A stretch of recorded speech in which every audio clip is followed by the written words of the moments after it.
Coucou mes petits moches, on se retrouve aujourd'hui pour parler de peur, de ce qui me fait le plus peur moralement, émotionnellement et de quelle manière ça influence ma vie.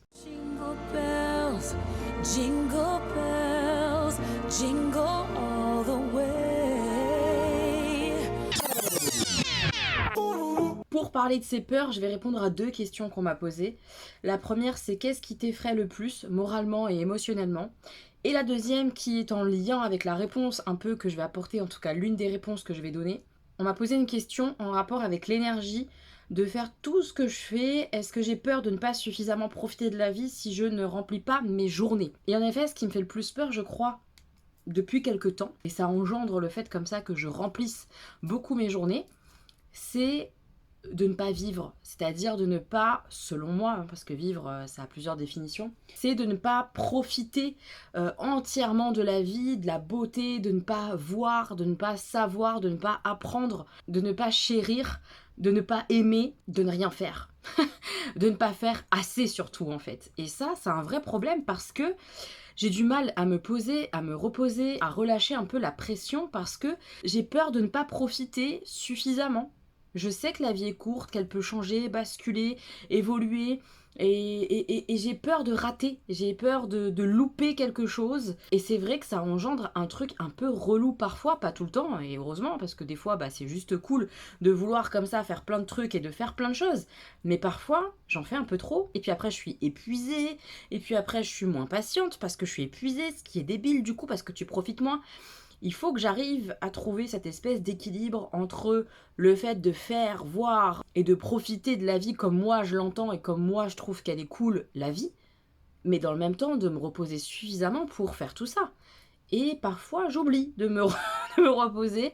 J'ai du mal aussi, je crois, à accorder cette espèce de nouveau rythme que j'ai à Vitry où je me lève tout le temps très tôt, sauf le dimanche et un samedi sur deux où je peux dormir, mais il n'empêche que je dors beaucoup moins qu'avant, donc il faut que je réussisse à trouver des subterfuges, des manières de m'organiser pour apaiser cette peur comme ça qui est de ne pas profiter assez, de ne pas vivre les choses suffisamment pleinement, et le fait de pouvoir me reposer quoi, parce que c'est pas possible.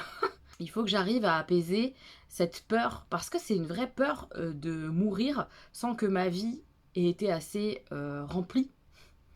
Je sais pas pourquoi j'ai cette peur-là, et c'est assez récent, parce que je crois que je me suis rendu compte que pendant tout un temps, ma vie n'a pas été assez remplie, et du coup j'ai une espèce de boulimie comme ça, de remplir maintenant que je vois, que je sais, que j'ai envie de profiter, que c'est ça qui m'anime, que c'est ça qui me fait du bien. Mais il faut que j'arrive à tempérer les choses. Je peux pas rattraper des années où j'ai pas profité, où j'ai pas beaucoup vécu culturellement. Enfin, il faut que tranquille le chat. Vas-y mollo dans ce que tu fais. Vas-y mollo, trouve le temps de te reposer, de te relaxer. Alors, je trouve des instants de détente quand je lis un livre, c'est de la détente. Mais il n'empêche que tu te reposes certes, mais c'est pas du sommeil.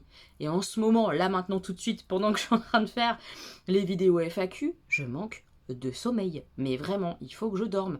Donc, il va falloir un petit peu lever le pied et se reposer. Mais en effet, l'abonné avait bien senti les choses. Si je remplis autant ma vie, mes journées, avec des activités, des sorties, des gens à voir, des lectures, des ciné, des films, des trucs, des vidéos à sortir, tout ça, c'est qu'effectivement, j'ai cette peur de ne pas faire assez, de rater des choses, de ne pas profiter, c'est clair. En plus d'avoir cette peur comme ça, de ne pas profiter assez de ma vie, que je ne vois pas, que je ne sente pas assez de choses, d'émotions, tout ça, en plus de cette peur-là, j'ai aussi cette frayeur de ne pas être efficace. Comme si c'était un problème de pas être efficace tout le temps. Quand je profite pas de la vie, parce qu'il faut le dire, je profite vraiment de la vie, je sors, je me cultive, je profite de mes amis, de mes enfants, enfin j'ai vraiment beaucoup de chance, je profite beaucoup.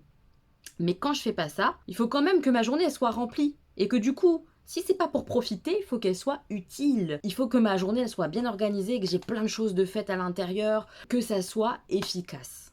Si c'est ni du profit, ni de l'efficacité, alors là, là je vis très mal ma journée parce que je me dis mais à quoi bon, à quoi bon, à quoi elle a servi cette journée? Et ça c'est un vrai problème parce que bah tu peux en fait ne pas être efficace, ne pas apprendre, profiter de quelque chose, je sais pas quoi, et juste te reposer. J'ai vraiment du mal avec cette notion de repos réel.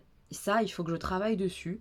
Je suis en train de travailler dessus parce que j'ai conscience de cette peur-là et de ce problème-là, parce que ça va me jouer des tours. À un moment donné, ma santé va me dire salut, ciao, bye bye, je me casse, moi, je vais par là-bas et toi, tu restes là.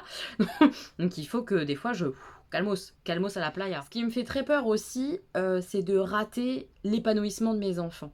Rater leur éducation, j'ai pas peur, parce que je sais que je vais me tromper et que je vais faire des erreurs, comme tout parent. Il y a des choses que je vais faire qui vont pas fonctionner avec eux ou qui vont pas être faites de la bonne manière pour eux.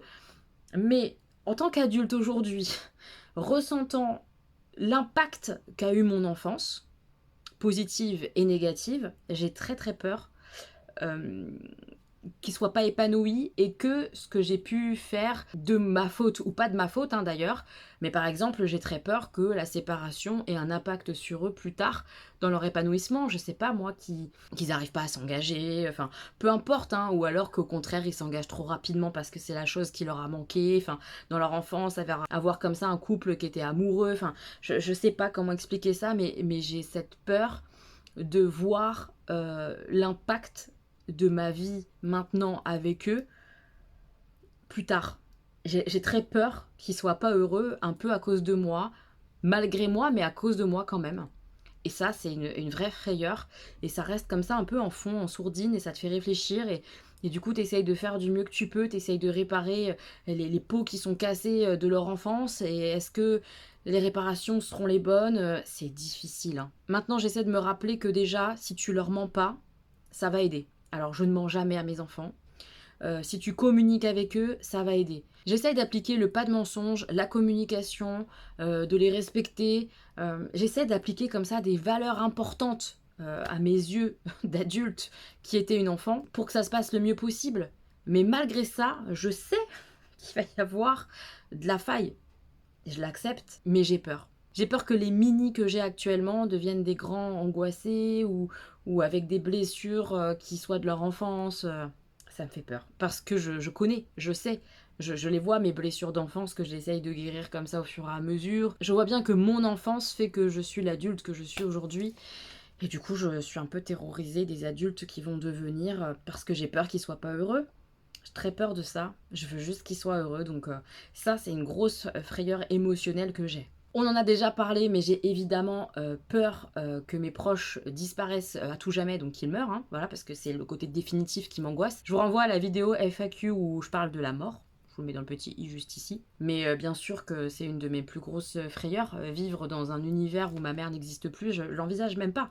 Rien que d'imaginer, là, je vais avoir les sanglots qui vont monter, donc on va laisser tomber tout de suite l'histoire, mais c'est une frayeur absolue, mais vraiment absolue.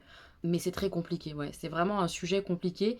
Et j'ai du mal, par exemple, à aborder la mort, l'après-mort de ma mère, etc. avec elle. Mais par exemple, de parler des obsèques de ma mère avec elle, parce qu'elle a besoin d'en parler. Moi, je me bloque, je me braque, je veux pas en parler. C'est très compliqué, tout est très compliqué parce que je suis dans un rejet absolu. Donc au-delà de la peur, c'est un rejet total, quoi. C'est compliqué. Et après, moralement, ce qui pourrait peut-être me faire peur, c'est l'avenir de l'humain. Pourtant, je suis quelqu'un de positive. Je vois le beau. Je reste concentrée sur le beau des hommes, des humains et tout, vraiment dans mon quotidien. Je sais pas, il y a une personne qui va mal me parler. Je vais tout faire pour me souvenir des 10 autres personnes qui m'ont hyper bien parlé avant et après. Donc je sais que globalement, l'humain est capable de très très belles choses, mais il est aussi capable de tellement d'égoïsme que j'ai quand même une peur comme ça, morale, qui existe, parce que je sais qu'on va pas dans le bon sens, je sais que c'est pas l'amour qui nous dirige, et c'est un vrai problème. Je vais pas plomber davantage l'ambiance sur notre société actuelle, sur notre monde actuel, mais c'est un peu chaud, et ça me fait peur. Ça me fait peur à nouveau, pas tant pour moi, parce que je vais pas voir tous les effets dévastateurs, mais pour mes enfants, pour les enfants du monde entier, j'ai peur. Voilà pour cette vidéo sur les peurs. Dites-moi vous ce qui vous fait peur émotionnellement. Ça m'intéresserait parce que des peurs des araignées ou pour ma part des oiseaux, on ne juge pas. On ne juge pas les peurs des uns des autres. C'est une chose d'avoir des peurs comme ça irrationnelles de certains trucs. Bon, parfois ça peut même prêter à rire ou à sourire. Mais avoir des peurs comme ça émotionnelles, ça c'est plus profond, c'est plus intéressant je trouve. Et c'est à travailler pour se libérer et pour être encore plus épanoui dans nos vies, quoi. J'espère que mes réponses vous auront intéressé. Je vous retrouve demain pour une nouvelle question et une nouvelle réponse. Je vous fais plein de bisous, prenez soin de vous mes petits moches. Gros bisous!